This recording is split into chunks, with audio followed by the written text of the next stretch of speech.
Back to my channel UI by Jannat. आज की video में हम मार्कऑफ प्रोसेस डिस्कस करेंगे।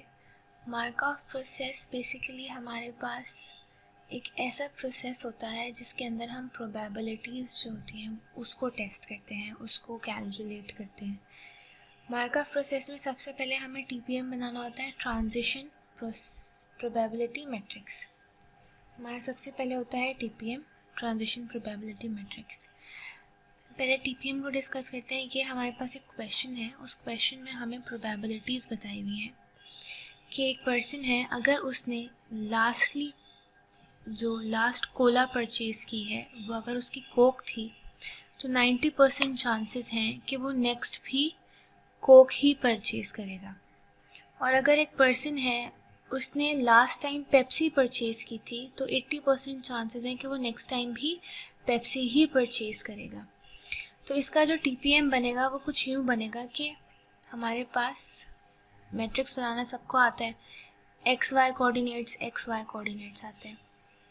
ये कोक और पेप्सी, क्योंकि हमारे पास अभी दो चीज़ें दी हुई हैं, एक कोक दी हुई है, एक पेप्सी दी हुई है, तो यहाँ X पे भी कोक और पेप्सी आएगा, यहाँ पर भी कोक और पेप्सी आएगा, राइट।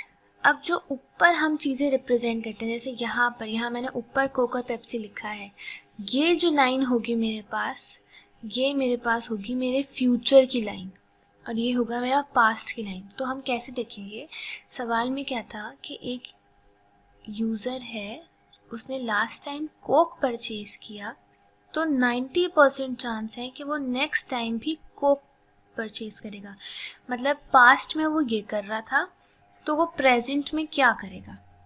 90% चांस, 90 को हमने 0.9 करके लिखा है। ये याद रखेंगे कि हमारे मैट्रिक्स में जितने भी वैल्यूज़ आ रही हैं एक रॉ के अंदर, तो जब मैं उस रॉ को सम करूँगी तो वो 1 ही आना चाहिए।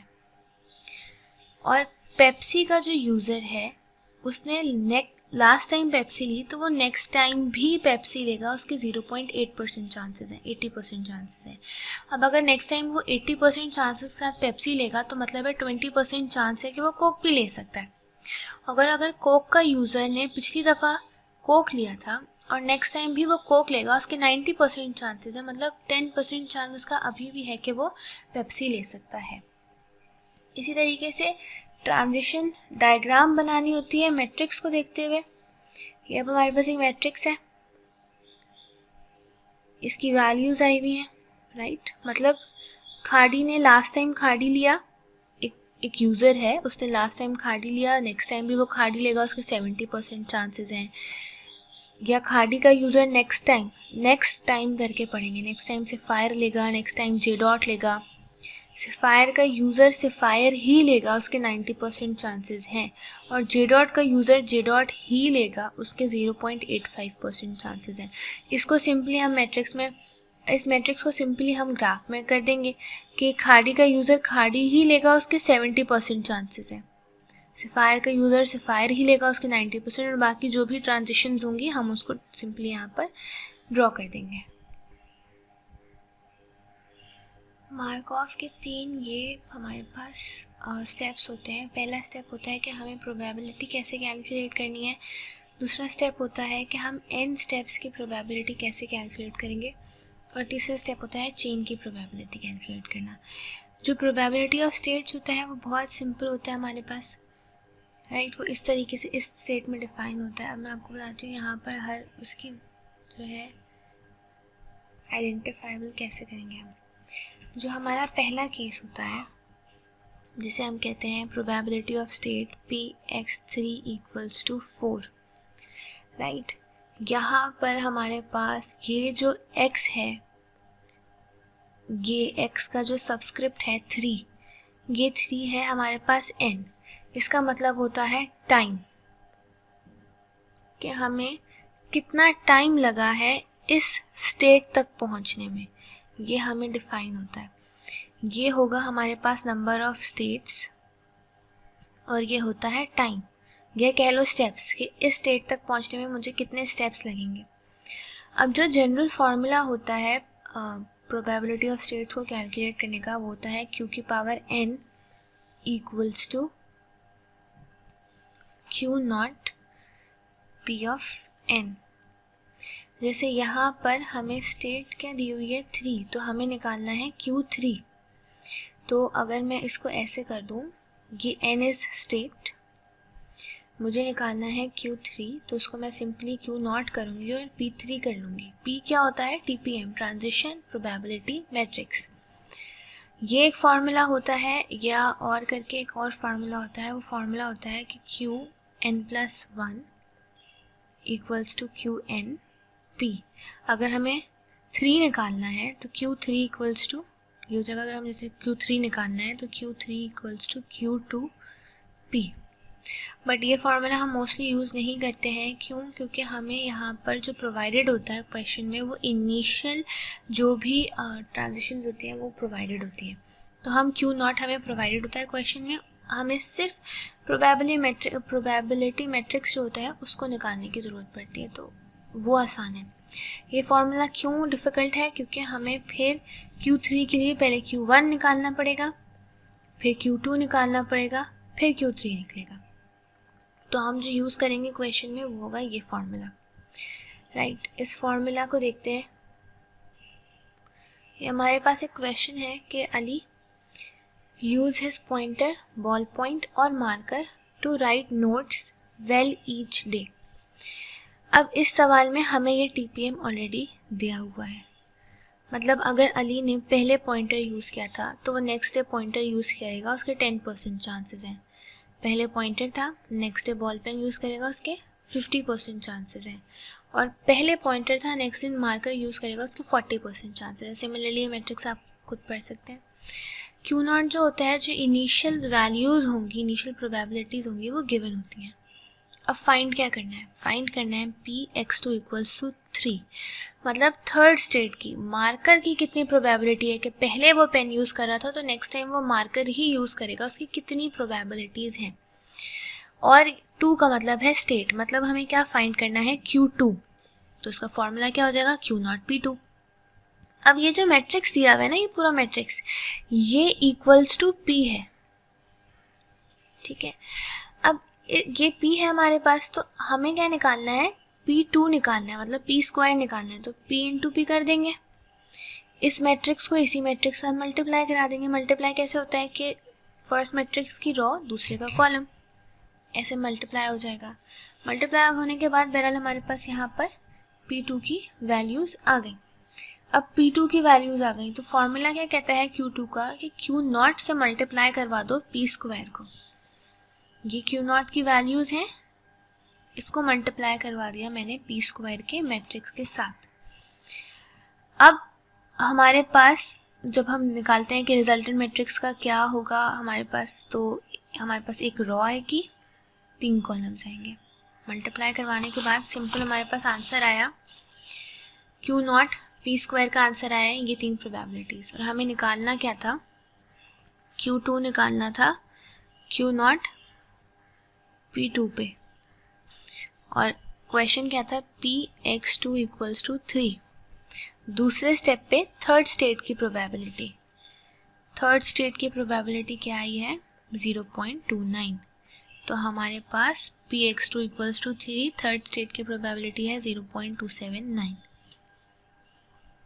अब प्रोबेबिलिटी आफ्टर n स्टेप्स में हमने बताया था कि हम कैसे लिखते हैं कि एक प्रोबेबिलिटी होती है x और उसकी कोई टाइम दिया हुआ होता है हमारे पास, ठीक है। लेट्स से कोई भी टाइम 3 दिया हुआ है, equals to whatever the value is 2, और x 0 whatever the value let's say 1। इस तरीके से हमारे पास n स्टेप्स में जो है ना रिप्रेजेंटेशन होगी हमारे, जब हमें कैलकुलेट करनी होगी। अब एक सवाल है हमारे पास, एक मैट्रिक्स आपको फॉर एग्जांपल दिया हुआ है, TPM एक प्रोवाइडेड है। अब एक सवाल है कि हमारी प्रोबेबिलिटी कस्टमर की क्या होगी जिसने करंटली एक ब्रांड परचेज़ किया है A, और कितने चांसेस हैं कि वो नेक्स्ट भी ब्रांड परचेज़ करेगा B 2 टाइम पीरियड्स के बाद। तो करंटली उसने, यहाँ पर हम देखो इसमें क्या देखते हैं कि ये हमारे पास करंट है, मतलब पास्ट, और ये होगा नेक्स्ट, कि हम ट्रांजिशन कैसे उसको करेंगे, पढ़ेंगे कि 1 से 2 जा रहा है। अब अगर मैं इसकी प्रोबेबिलिटी की एग्जांपल लूँ, ये होता है हमारे पास I, ये होता है हमारे पास J। तो 1 से 2 जा रहा है, I से J जा रहा है, और ये जो होता है ना, ये और ये, इन दोनों का डिफरेंस देखते हैं। 3 - 0 इज़ 3, तो वो यहाँ पर आ जाएगा। तो मैं कैसे लिखूँगी, P3 जो मेरा प्रोबेबिलिटी मैट्रिक्स का मतलब मैं क्यूब कराऊंगी, एंड IJ 1 2, जो भी मैट्रिक्स होगा मेरे पास, जैसे मेरा ये एक मैट्रिक्स है, ये P3 है, मैंने क्यूब कराया है। अब ये 3 वैल्यूज़ हैं, मुझे रॉ 1 के सेकंड कॉलम की वैल्यू चाहिए, जो यहाँ आंसर आएगा वो मेरा आंसर होगा। अब एक और एग्जाम्पल लेते हैं। उस एग्जाम्पल में हमारे पास है P x2 equals to B and x0 equals to A। अब इसमें क्या होगा, इसमें ये सीन होगा कि हमने कहा है हमारा एक यूज़र है, कस्टमर है, करंटली ब्रांड A लिया हुआ है, कितने % चांसेस हैं कि वो ब्रांड B परचेज करेगा 2 टाइम पीरियड के बाद। एग्जैक्ट टाइम पीरियड कितना है, 2। तो A से B, लास्ट में उसने A किया, नेक्स्ट वो B परचेज करेगा आफ्टर 2 टाइम पीरियड। तो प्रोबेबिलिटी कितनी होगी, 2 - 0 इज़ 2 एंड A से B। ओके, जो भी हमारा मैट्रिक्स निकलेगा उसमें हम देखेंगे, जैसे ये मैट्रिक्स है, इसमें ये ABC का कॉलम है, ABC का कॉलम है, और ये हमारे पास सिंपल मैट्रिक्स नहीं है, हमने TPM का स्क्वायर किया हुआ है। A से B, A ये रहा, B ये रहा, ये जो भी वैल्यू होगी ये हमारा आंसर होगा। अब बात करते हैं प्रोबेबिलिटी ऑफ चेन की। प्रोबेबिलिटी ऑफ चेन की एक एग्जांपल ले लेते हैं। ये हमारे पास प्रोबेबिलिटी ऑफ चेन आ गई, ठीक है। अब इसको पढ़ेंगे कैसे, इसको भी हम पीछे से पढ़ना स्टार्ट करेंगे कि 2 से 1 नहीं, ये सॉरी 2 से 3, 2 से 3, 3 से दोबारा 3, इस 3 से 2, ठीक है। कितने स्टेप्स लगे, x3 फाइंड करना है। स्टेप्स कितने हैं, 1 2 और 3 है, राइट। अब हम इसको लिखेंगे कैसे, अब बारी आ जाती है इसको लिखने की। सबसे पहले इनिशियल क्या है, x0 पे इनिशियल क्या है, 2। तो मैं लिखूंगी कि मेरे पास इनिशियल क्या है, ठीक है। अब राइट साइड से, यहाँ से राइट साइड से पीछे की तरफ से शुरू करते हैं। तो x0 पे वैल्यू क्या है, 2। तो मुझे देखना है Q0 की सेकंड वैल्यू को, इनिशियल से ही स्टार्ट करते हैं, उसको मल्टीप्लाई करवाएंगे। अब ये जो वैल्यू है x1 की, उसकी ट्रांजिशन, उसके लिए IJ क्या है, अभी ये भूल जाते हैं कि ये भी कोई चीज़ है। अभी सिर्फ x1 और x0 की बात करते हैं। P आएगा, इसका I क्या है, 2, इसका J क्या है, 3, और x1 - 0, 1 - 0 इज़ 1, तो P पे 2 और 3। अच्छा, ये दो वैल्यूज़ हो गई। अब इस वैल्यू की बात करते हैं। P, इसके लिए ये कहाँ, ये 3 कहाँ से आ रहा है, कहाँ से ट्रांजिशन हो रही है इसकी, 3 से, मतलब इसका I क्या होगा, 3, इसका J क्या हो गया, इसका J भी 3 हो गया, 2 - 1 इज़ 1 हो गया। ओके, इसको दोबारा मल्टीप्लाई कराते हैं P से। इसका अब ये टर्म भी हो गई, अब ये टर्म रहती है। इस टर्म के लिए क्या करेंगे कि ये कहाँ से आ रहा है, 3 से आ रहा है, तो इसका I हो गया 3, इसका J हो गया 2, और 3 - 2 इज़ 1। लिखने मतलब लिख लो ना लिखो एक बात है, ओके। अब P1 का क्या मतलब है, इनिशियली हमें दिया हुआ है एक मैट्रिक्स, ठीक है। ये हमारे पास एक इनिशियल वर्टेक्स मैट्रिक्स है P, और ये है उसका Q0। अब इन वैल्यूज़ का मतलब क्या हो गया, इन वैल्यूज़ का मतलब लिखते हैं। Q0 का 2, Q0 का 2 का मतलब है ये, लिख देते हैं 0.2 मल्टीप्लाइड बाय P23, ये इनिशियल है P। अगर यहाँ पर हमारे पास, अगर यहाँ P23 के बजाय P²23 आता, तो पहले मैं इस मैट्रिक्स का स्क्वायर निकालती, P × P करती, फिर उसमें 2 और 3 की वैल्यू देखती। 2 और 3 का मतलब है ये 0.2, P3 और 3 0.3, और P32 का मतलब है ये 0.4। जब मैं इन सबको मल्टीप्लाई करूँगी आंसर आएगा 0.0048। तो ये हमारे पास आंसर होगा। हम कहेंगे कि चेन की प्रोबेबिलिटी ये है कि चेन में अकरेंस इस हिसाब से होगी। तो ये कंप्लीट था मार्कऑफ प्रोसेस। मार्कऑफ प्रोसेस में हमारे पास 3 जो होते हैं वो होती हैं प्रोबेबिलिटीज़ होती हैं, चेन की, स्टेप की और एन स्टेप्स की। चेन की प्रोबेबिलिटी हम ऐसे कैलकुलेट करते हैं, सिंपलेस्ट वे था। जो हमारे पास हमारी एन स्टेप्स होते हैं, एन स्टेप में 2 ही चीज़ें दी हुई होंगी, आई जे करके निकालना होगा, मैट्रिक्स से सिंपली उसकी प्रोबेबिलिटी निकल आती है। एंड जो एक्स के साथ वैल्यूज़ दी हुई होती हैं उनको हम माइनस करते हैं तो हमें पता चलता है कि हमारी पी की पावर कितनी होगी, मतलब पी स्क्वायर होगा, क्यूब होगा, 4 होगा, क्या होगा। एंड अगर हम बात करते हैं स्टेट्स की, तो स्टेट में हमारे पास हमारी कैलकुलेशन इस तरीके से होगी जो मैंने यहाँ पर भी सॉल्व करके दिखाई है कि हम कैसे निकालते हैं। क्यू एन होता है, एक्स एन का मतलब है, एक्स 3 का मतलब है N is the number of steps, they are number of time, और जो हमारे पास इक्वल्स टू के बाद आता है जिसे हम अक्सर ए से भी रिप्रेजेंट किया जाता है, वो नंबर ऑफ स्टेट्स होती हैं। तो आई होप ये समझ आ गया होगा आप लोगों को। अगर कोई कन्फ्यूजन हो तो कमेंट बॉक्स में मुझे बताएं, और अगर वीडियो पसंद आई है तो लाइक करें, शेयर करें अपने दोस्तों के साथ और सब्सक्राइब करें।